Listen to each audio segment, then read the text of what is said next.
अभी ऐसे डांट के आया हूँ, उसके बावजूद भी समझ नहीं आ रही। मैं कह रहा हूँ नाश्ता चाहिए और यहाँ आकर के मुझे दिखाने लगे कि मुझे सपने में मारा। ये देखो। Hello, good morning friends. Hope कि आप सब लोग बढ़िया होंगे। मैं बिल्कुल अच्छा हूँ। अभी जस्ट एक्सरसाइज कंप्लीट हुई है। एक्सरसाइज करने से पहले कुछ स्ट्रेस चल रहा था दिमाग में, लेकिन मैंने कॉन्सेंट्रेट किया और एक्सरसाइज करने स्टार्ट करी। तो मुझे खूबी ये लगी एक्सरसाइज में, भाई इतनी देर के लिए आपका स्ट्रेस खत्म हो जाता है, बिल्कुल दिमाग से एकदम निकल जाता है जितनी देर आप एक्सरसाइज। रियली मैं अमेजिंग। अब जा करके मैं नहा रहा हूँ और ब्रश कर रहा हूँ, उसके बाद बच्चों को भी साथ में नहलाता हूँ। हाँ, नहाने चलो। नहाने जा रहे हैं हम। बढ़िया से करो ब्रश। हाँ लो, चलो करो फिर से।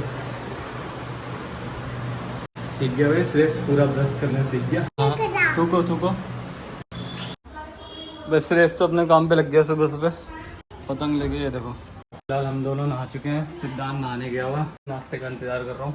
3-4 नहीं, मतलब एक हफ्ते तक तो पूजा को बहुत अच्छा जोश रहा कि भाई आपके लिए ये बना देती हूँ, वो बना देती हूँ, और अब यह धीरे धीरे जोश ढीला पड़ गया। फटाफट चिल्ला के आया हूँ, डांट के आया हूँ कि फटाफट मुझे नाश्ते दिया। एक्सरसाइज करने के बाद जैसे ही नहा लेता हूँ बहुत तेज भूख लगती है। हाँ, तो मैं बात कर रहा था स्ट्रेस के ऊपर। स्ट्रेस यार लाइफ में जो है एक्सरसाइज ही खत्म कर सकती है। अभी ऐसे डांट के आया हूँ, उसके बावजूद भी समझ नहीं आ रही। मैं कह रहा हूँ नाश्ता चाहिए और यहाँ आकर के मुझे दिखाने लगे कि मुझे सपने में मारा। ये देखो, एक पता नहीं कहाँ से रगड़ करके आई है, कह रही मुझे सपने में मारा। हाँ, मारा आपने, मारा। हाँ, बड़ा मारा मैंने। तो ये चने लेकर के आई, कह रही नाश्ता आज तुम्हारे लिए यही है, जाके फटाफट बना ले, नहीं मार खाने वाली है तू। मैं तो भाग रही हूँ यहाँ से, बना तो अपने आप। भाग रही है, जा निकल ले भाई। जब से गर्म पानी पीना स्टार्ट करा रियली में मेरा वॉशरूम वाली प्रॉब्लम तो पूरे खत्म हो चुकी है। सुबह से लेकर शाम तक सिर्फ एक बार बाहर जाता हूँ, यानी एक्सरसाइज करने का और गर्म पानी पीने का अलग ही मज़ा है, जो आपकी लाइफ को बेहतर बना देता है।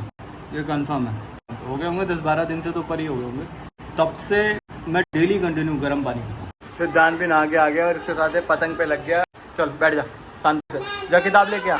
नहीं उड़ानी अब, शाम को उड़ाना बंद कर। सिद्धांत सुन रहा है ना, सुन रहा? पापा भूख लग रही है मुझे। तो पतंग पे मत हाथ लगाइयो, बस यहाँ शांति से बैठ जा। नाश्ता कर लेगा, उसके बाद किताब निकाल लियो। छुट्टी इसलिए नहीं पड़ती कि बस जो मर्जी मनाए वो करो। क्या बोल रहा है उसको? ज़्यादा ही शब्द सीख गया उल्टे सीधे। तो भाई आज मेरे लिए आया है ये सब्जी, ग्रीन वेजिटेबल है, आलू है और साथ में चपाती है, चार। और ये दोनों के दोनों मेरा मुंह देख रहे हैं क्योंकि इनके लिए अभी कुछ नहीं आया। खिलाओ, इसके चक्कर में मैं भी नहीं खा रहा, क्योंकि जब इनके लिए आएगा तभी मैं खाऊंगा। हम सब साथ में खाते हैं। ओके, लड़का ग्रीन वेजिटेबल खाता है। तो इसमें जो भिंडी की सब्जी है वो रात को बनी थी, थोड़ी बच गई हुई, वही मेरे को दे दी। भिंडी की सब्जी खानी चाहिए। आलू की सब्जी। तो भाई पूजा पीछे मेकअप की दुकान खोल के बैठ गई है। वैसे भी इसका फास्ट है, वरना तो ये वैसे ही रहती है। तो बताइए, जंगली बनी हुई, कई बार मेरे ब्लॉग्स में देखते ही हो आप। आज पता नहीं क्यों ये तैयार हो रही है, कहीं जाना भी नहीं है हमें फिर भी। तो अभी भी नाश्ता कंप्लीट हुआ है और इसका नखरे देख रहा हूँ तब तक मैं। तुम भी देखो आराम से। ये क्या बात होती है संजू, ऐसा तो मत दिखाओ कम से कम। तो भाई कभी भी बहको मत। ये जो खूबसूरती है ना, ये सिर्फ और सिर्फ मेकअप का कमाल होता है लड़कियों का, खास तौर से।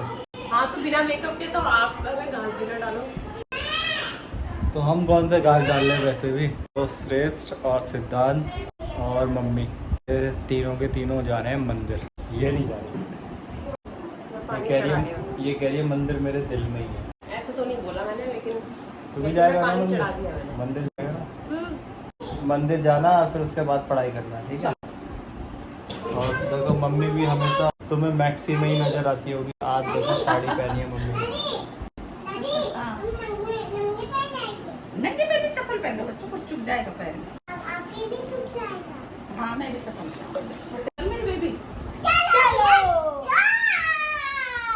वैसे गाइस मेरे को बहुत अच्छा लगता है कि बच्चे जो है जब दादा दादी के साथ, यानी मेरे मम्मी पापा के साथ रहते हैं, अच्छी चीज़ें सीखते हैं, अच्छी तालीम सीखते हैं। तो ये मेरे लिए बहुत ही सौभाग्य की बात है कि उनकी देख रेख में उनकी परवरिश हो पा रही है। अदरवाइज़ बहुत से लोग तो ऐसे हैं जिनके दादा दादी या तो बाहर रहते हैं या गांव रहते हैं या नहीं होते हैं, या दादा नहीं है, किसी की दादी नहीं है, तो बैड लक है उन लोगों के साथ। बट मैं इस चीज़ को बहुत अपने साथ गुड लक मानता हूँ कि मेरे पापा मम्मी उनको इतने अच्छे से रखते हैं, उनके साथ इतने अच्छे व्यवहार से रहते हैं और मेरे बच्चे भी अच्छी चीज़ें सीखते हैं।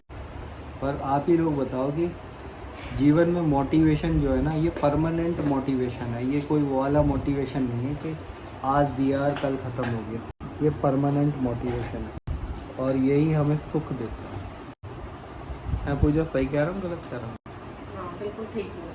वैसे पूजा को ब्लॉग का बिल्कुल भी शौक नहीं है, ये दूसरों के ब्लॉग देखना ज़्यादा पसंद करती है। उनमें चाहे कोई मोटिवेशन हो या ना हो, कोई काम की बात हो या ना हो, बस इसे ये देखना है मैं काम की बात ही देखती हूँ। फलाने ने क्या खा लिया, फलाने ने क्या पहन लिया, बस। और हम जो ब्लॉग बनाते हैं उसमें हम कोशिश ये करते हैं भाई कोई तो काम की बात ऐसी निकल जाए किसी के। जैसे काम की बात से याद आया, अभी इन दिनों मेरे मामा बीमार हैं। इतना ज़्यादा स्ट्रेस चल रहा है घर में, हमारे घर में, चाहे उनके घर में, या जिनको भी पता चल रहा है हमारे नोन्स में, सभी लोग बहुत परेशान हैं। बट मैं कहता हूँ कि सारी परेशानियाँ जो है ना, वो इंसान को दुख के समय ही महसूस होती है। और इंसानों के रहते रहते मीन्स हम जब अपने रिलेशन में रहते हैं, चाहे वो पापा मम्मी के साथ हो या अपने बच्चों के साथ हो, किसी का भी हो, मेरा ही, तो उस वक्त शायद हम उन रिश्तों की कदर नहीं करते।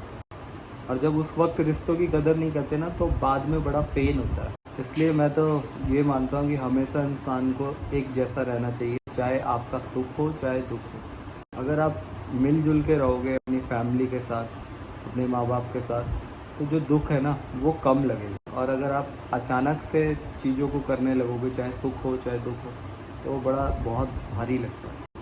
तो ऐसे ही कुछ फील हो रहा है इन दिनों। ज़्यादा बोलना भी मेरा ठीक नहीं है क्योंकि बहुत से मेरे फैमिली के लोग ही ब्लॉग्स को देखते हैं। और वैसे भी यार रिश्ते की जो महत्वता है वो हर कोई नहीं समझ सकता, क्योंकि रिश्ते जो है निभाने के लिए बहुत सारे त्याग देने पड़ते हैं, चाहे वो बेटे के रूप में हो, चाहे वो बाप के रूप में हो, चाहे माँ बाप के रूप में हो। बहुत से लोग ये कहेंगे ये सब तो हमें पता है, लेकिन पता होने के बावजूद भी तो लोग ऐसी चीज़ें नहीं कर रहे हैं। उसके बावजूद भी वो लोग वही कर रहे हैं जो उनको सही लगता है। क्योंकि हम सब लोग ना अपनी चीज़ों को अपने हिसाब से चाहते हैं, तभी हमें वो सही लगता है, दूसरों के सिचुएशन के हिसाब से नहीं। जबकि ऐसा बिल्कुल भी नहीं होना चाहिए। जैसे मैंने बताया, सुबह सुबह मुझे बहुत स्ट्रेस हो रहा था, फिर मैंने सोचा यार क्या स्ट्रेस लेना, लाइफ है, लाइफ में ऊपर नीचे तनाव ये सब चीज़ें आती जाती रहेंगी। तूने अपना शेड्यूल बनाया, उसको मत तोड़, अपना कर जो तू करता है। और फ़िलहाल देखो कितने दिन तक तो मैं भी बहुत ज़्यादा परेशान रहा, अपने बच्चों को लेके बीमार रहा वो इतने दिन से। बट ओवरऑल ठीक हो गया, सारी चीज़ें वैसे की वैसी एज़ इट इज़ आ गई, तो अब अच्छा लग रहा है। अब अगर मैं उस वक्त हार मान जाता, घबराने लगता, तो फिर वो सिचुएशन और ज़्यादा ख़राब हो सकती थी। बट ऊपर वाले की मेहरबानी की वजह से सब कुछ ठीक है। अब कोशिश ये है कि मामा को हम ठीक कर पाएँ। देखो एम्स जाने आने के चक्कर लगेंगे अब, बाकी हम कोशिश ये कर रहे हैं कि एम्स में हमारी जो थोड़ी बहुत जान पहचान है उसके थ्रू हम कुछ करें, क्योंकि सिर्फ भागने से चीज़ें नहीं होंगी ना, चीज़ों को प्रैक्टिकल वे में भी करना पड़ता है। तो वो उसके लिए पूजा कोशिश करती जा रही है और बहुत जल्दी हम कोशिश करेंगे कि हम गुड न्यूज़ दें, मामा को एम्स में भर्ती करवा दें और वहाँ से उनका अच्छे से इलाज करवाएं। क्योंकि जो हमारी बात हुई है उसमें पता चला है कि एटलीस्ट 6 महीने 1 साल तक इंसान जी सकता है अगर प्रॉपर तरीके से इलाज हो जाए, क्योंकि मामा बहुत ही ज़्यादा गंभीर स्थिति में है। बस मैं ऊपर वाले से बार बार यही प्रे कर रहा हूँ कि कैसे भी करके उनको और ज़िंदगी मिले, वो जी पाएँ, हमारे साथ रह पाएँ, क्योंकि हम उन्हें बिल्कुल भी खोना नहीं चाहते। बस पॉइंट यही है कि रिश्तों को समझना चाहिए, चाहे वो पति हो, चाहे वो पत्नी के रूप में हो, चाहे वो बेटे के रूप में, चाहे वो पिता के रूप में हो, हर किसी को अपनी भूमिका निभानी चाहिए। कभी भी घबरा के भागना नहीं चाहिए कि आज मुझे ये परेशानी है तो मैं इस परेशानी से दूर हो जाऊँ, ये तो बिल्कुल नहीं करना चाहिए। क्योंकि आज आप परेशानी से भागोगे तो कल को बड़ी परेशानी आपका इंतज़ार कर रही है। अगर आप छोटी छोटी परेशानियों को सॉल्व करने में एक्सपर्ट हो गए, बड़ी परेशानी जब भी आई तो आप आसानी से उसको झेल जाओ। भाई ये देखो मेकअप का कमाल। इसलिए हमने लाइट जलवाई। कुछ मैं नीचे आकर के लेट गया। मैंने कहा अभी मैं काम करूँगा कुछ, उससे पहले थोड़ा लेट जाता हूँ। तो आज ये वाली एक्सरसाइज कर रही थी डोले की, तो दर्द हो रहा था। और ये महारानी देखो तैयार होकर के आ गई है। मैं काम करने आई हूँ अपना, ये देखो फोन और वो उसको साइंस का काम करवाना है, वो सिद्धांत का आए बड़े। मैं शौक ये हो जाता हूँ कि ये तैयार होती है कभी कभी, कभी कभी भाई साहब, कभी कभी बिल्कुल। तो मैं सोचता हूँ घर में नौकरानी है या कभी कोई मैडम आ गई है। बाकी दिन तो नौकरानी रहती है, आज मैडम आ गई है। क्या क्या लगा दिया? कुछ नहीं लगाया, नॉर्मल फाउंडेशन लगाया, बस लिपस्टिक लगाई और क्या लगाया।